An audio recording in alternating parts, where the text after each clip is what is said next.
Hi readers, today we're going to go over our iReady assignment for day 3. It's going to be on Adventures of Growing Our Nation, but I really wanted to go over the standard that we introduced on day 1 of this week when we were learning about reading about time and sequence. The standard that we're working on this week is called RI.3.3, and it's a non-fiction standard for 3rd graders, and we're just going to read it again, and if you want to read it with me, you're always welcome to.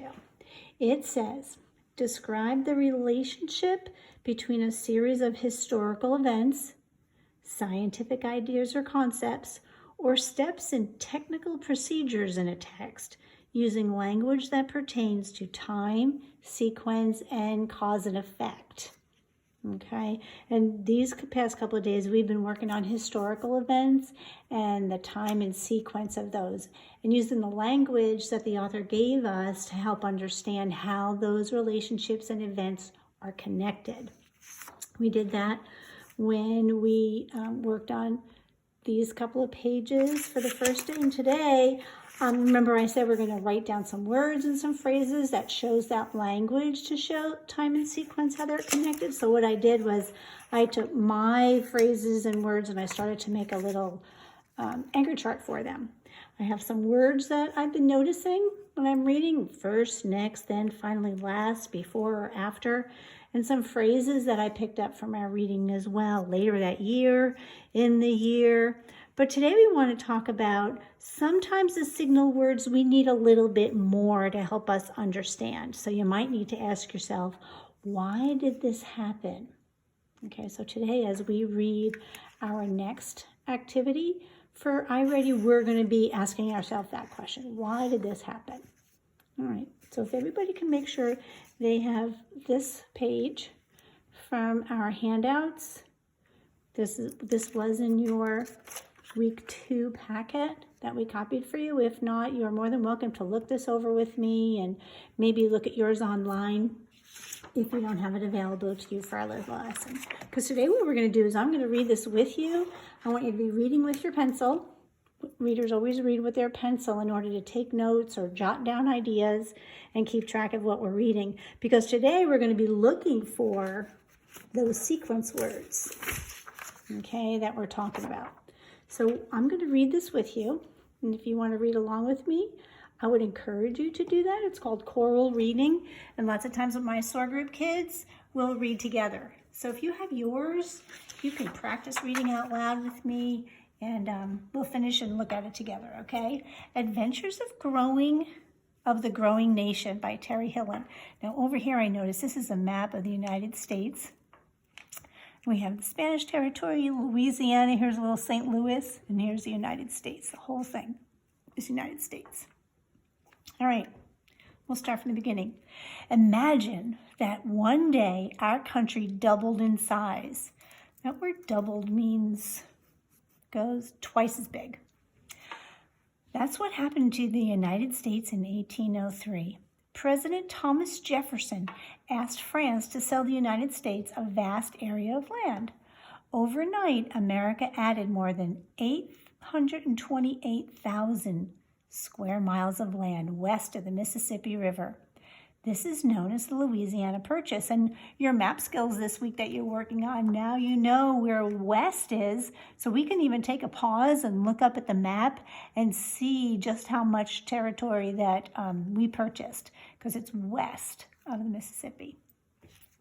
Jefferson wanted to know the fastest way across the new land.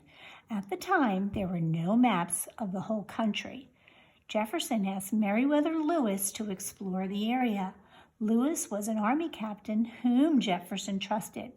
Lewis chose another soldier, William Clark, to help him lead the party. To get ready, they first had a large boat built. The boat took the men down the Ohio River. Then they built a base camp near St. Louis, Missouri. They spent the winter in 1803.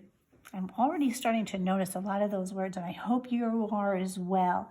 Here's the word first, to get ready first, the boat.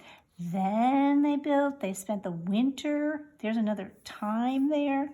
Finally, on May 14th, 1804, Lewis and Clark began their famous trip into the new territory.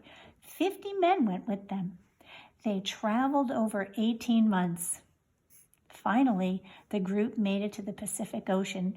On November 7th, 1805, Clark wrote, "Ocean in view, oh the joy." The group spent a long, cold winter near the ocean. Then they began the trip back home in March. Lewis and Clark arrived in St. Louis in September 1806. They were greeted with a big party. A century later, in 1904, the World's Fair was held in St. Louis. People honored Lewis and Clark's journey at the fair. This is what we were doing. We were underlining the signal words.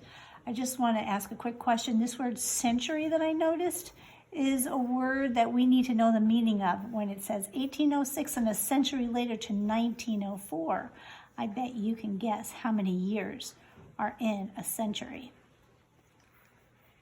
It's 100 years. Okay, that's a side note. It's always good to calculate those things and interact with the text as you're reading to help you understand it more. All right, so we just read about growing our nation. We're going to turn our paper over, and here's what you're going to do for me today. Okay, you're going to write your name on the top, and you're going to think, and you're going to fill in this chart together.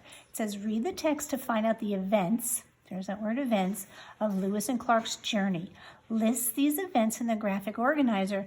And remember what we said, that a graphic organizer is a picture that helps us organize information, and that's what your job is going to be today. After we underlined all the important sequence words, you're going to fill in the first one's done for you. It says, first, President Jefferson asked Meriwether Lewis to explore the new land. Filling in each one of these events will help you understand the whole sequence of the historical piece. So your job today, friends, is to go back into the text, write a sentence that takes care and tells the reader what the men did in the winter of 1803, of May 1804, November 1805, and September 1806. And guess what? Those signal words that we circled are going to help you do it. So your job also today is to write your name, fill in your graphic organizer, and here's a great opportunity